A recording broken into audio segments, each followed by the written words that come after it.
Okay, like a little bit jaded. What I have here is the Hermit in the reverse. So this is the person that tends to things, okay? This is the person that looks out for everybody, and this is the person that sees everything. They might not verbalize everything that they see. They might not share their observations, but they see everything. When it's in the reverse position, it's sort of like seeing things that people are trying to hide from you. You know, like the less than admirable traits, the selfishness, the shadiness, the things that people think um, it's like getting one over on you. You see it all and you don't call people out on it because you're not a confrontational person. And I also feel like you're not a confrontational sign, but I also feel like you do believe in this sense of divine justice, you know, that if they're going to be like that, one day they're going to get what's coming to them. And so you kind of leave it alone. And what I feel is really happening is that you stand by your truth and you hang on to your truth, but you feel little by little that other people are not doing the same thing. So is it fair for me to do what's right when other people are never doing what's right and they keep advancing? Okay, not you're questioning whether or not divine justice exists. You're questioning whether or not people will get what's due to them. And you're questioning whether or not there is somebody watching out and keeping score and is going to try to rectify the situation. So like, is there a higher power out there that is going to, you know, dish out justice in the end? At the end of our lives, you know, are these people going to get away with their actions? At the end of our lives, you know, will there be some type of a recognition for the things that other people have done, for the things that I have done? So I feel like there's some big questions that you're asking yourself, that you're encountering. And it just feels to me as if your faith in people has been a little bit shaken. Okay. Once again, I'm seeing like, you know, it's exhausting being on a Virgo. It's exhausting mainly because you see everything and you do everything. And people take you for granted. They take advantage of the situation. They take you for granted knowing that you're always there, that you never shy from hard work. You never shy away from hard work. You also never mind getting your hands dirty. You do what needs to be done. So it can be very exhausting and it can feel a little bit lonely being a Virgo. You do a lot for other people, and yet the other people are the ones in the limelight, are the ones getting the recognition. This is the week where you are going to get the recognition that you deserve. Okay, this is the week where I feel like people will start to thank you, will start to see, will start to match your contributions. Okay, so there will be some events happening for this week where you're going to be in the limelight, and you don't crave the attention in the limelight just for, you know, the fame and fortune. I feel like you want to set an example. And I also feel like people are coming to that sense of awareness where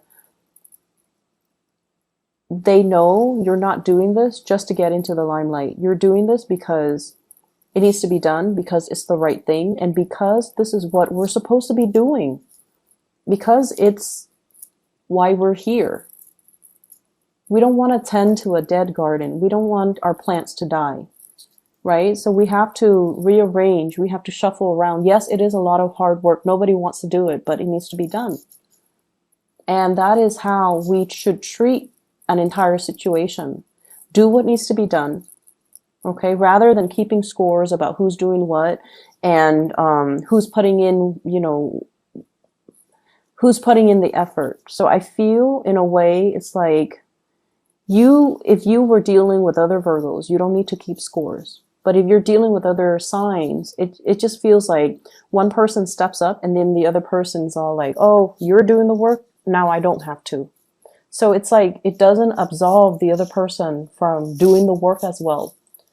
And it can feel very, very frustrating, right? Like reasoning or rationalizing that with another person so that they understand where you're coming from. We do have a lot of recognition coming through in this spread. Okay, so your actions, your contributions are not going unnoticed. You have somebody that is kind of like living in your shadows, and they're emulating you, and they're going to look at you, and they're just going to be like, I want to be like that Virgo. So you're setting a really good example, or you're being a very positive role model for another person. And so sometimes we do things and we feel like we're not getting the thanks and the recognition for it. But I feel like there are always people watching. There will always be that sense of divine justice where, you know, maybe the unintended consequence is that somebody looks at what you're doing and they're just like, I'm going to be like that person. So you're changing hearts, like, you know, one person at a time. You're changing minds, one person at a time.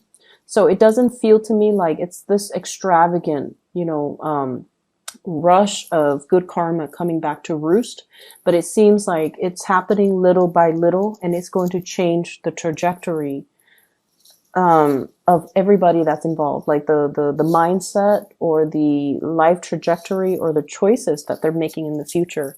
Little by little, the change is it's like you have been on the forefront of this new wave of change, and you're getting the ball rolling. So, you know, like how if you're pushing a boulder, right? The first few initial pushes, it seems really, really, really difficult. It feels so heavy. But once it starts going, it's going to gain traction and momentum, and it's going to snowball and just, you know, get larger and bigger and bigger. Okay. And in general, just gain velocity. So I feel like it can feel like a daunting task pushing a boulder. But once things get going, it's going to be a lot easier. Okay, so trust in the process and trust that one day you're going to get to the end of, you know, the light at the tunnel, and it's going to be all worth it. So one day you're going to have that clarity. One day you're going to have that sense of divine justice. And one day none of these things will matter because people will be emulating, you know, your behavior, and they will try to do the right thing. I do feel as well, there's a lot of communication here. Check your emails, really fast, time sensitive type of communication. You guys are really good timekeepers, and you're very good about, you know, marking your calendars, keeping track of start dates and due dates and end dates. But I feel like something's in the works that you have to respond to. And I feel like some of them could be like invitation.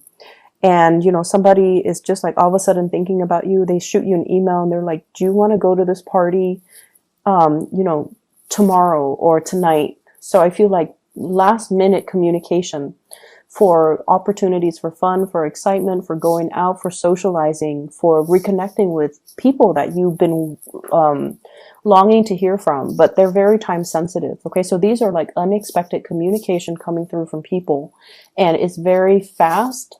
And, you know, there's like a short window of opportunity for you to respond.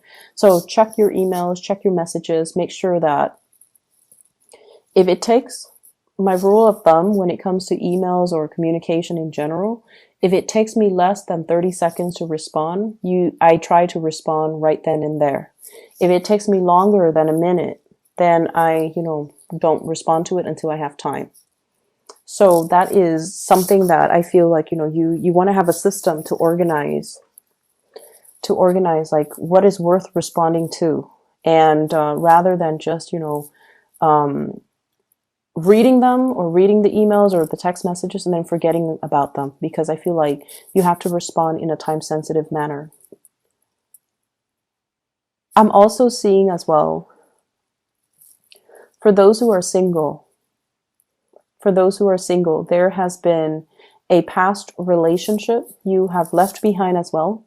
And I feel like, you're coming into a space where career is going really, really well. Like you don't have financial issues that I'm seeing in this spread. You don't have financial concerns. I see some of you are changing up your wardrobe, like getting things that are custom made, like getting suits, getting dresses, getting things that are made specifically for your body type, for your taste, or for your standards. Okay, like spending or having the disposable income in order to get like custom made clothes. That's saying a lot. And I feel like some of you are losing weight. You're taking your clothes in. Some of you are, I feel like, I don't see weight gain so much, but I feel like maybe you're going to the gym and so you're like filling out in all the right places. And so you're getting clothes that are a little bit more form fitting.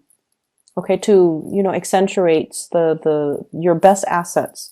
So I definitely see a lot of new clothes, a lot of like reinventing yourself, getting haircut, getting hairdos, getting like a new color, hair color, changing just the way that you look. And maybe I see like you're doing this because you are putting yourself out there in the dating world, or you have recently landed a job where you're very visible in the public eye. So you have to look a certain way.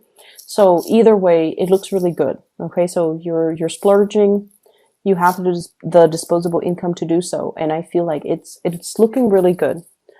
I'm also sensing as well, we have here the sun in the reverse position, and the sun it seems to me like shying away from the spotlight.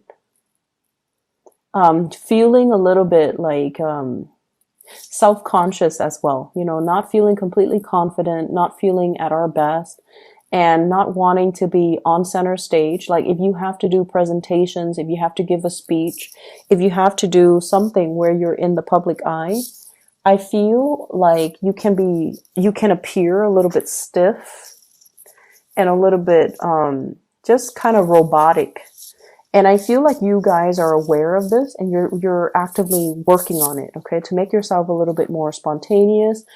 Like if you're in front of a crowd giving a speech, you want to know, like, what do I do with my hands?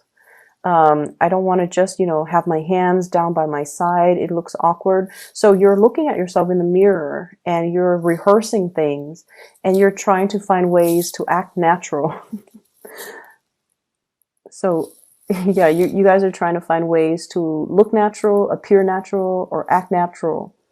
And it's going to come. Rehearse it enough. Don't take things so seriously. Okay, just ease up a little bit. And I don't know how else to explain it, but I feel like, repetition, rehearsing things will make the situation a lot better, will make it flow a lot better, and will make it appear a lot more natural. You guys are natural orators. Like you speak really well, and when you speak, you guys are experts in your field. So you don't, go around and blab about things that you don't know anything about. Like you're actually very cautious about sending out the right information. You're cautious about how you come across. You're cautious about how you speak. And you want to make sure that you have all the information before you open your mouth. And I feel like a lot of the times, you don't appear confident enough. And so rehearsing things and, letting things flow naturally. Don't rehearse it word for word. Group them into cause and effect. Group them into, chronological order. So as long as you have an understanding of what comes first, what comes second, what comes third, then you would already know how to logically arrange and recall the information so that you don't have to, remember or memorize something verbatim. So that process is going to help, okay?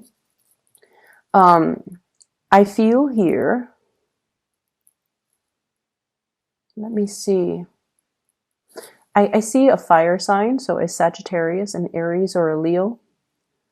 This is somebody that could be a family member, could be a lover, could be an ex, okay? But I feel like they're kind of careless. They have the best intentions in the world, okay? They have the best intentions in the world, but they're kind of careless. I see somebody who's very clumsy, and they might fall, they might trip, they might injure themselves. I'm seeing like scraping their knees, um, bumping their like snubbing their toes.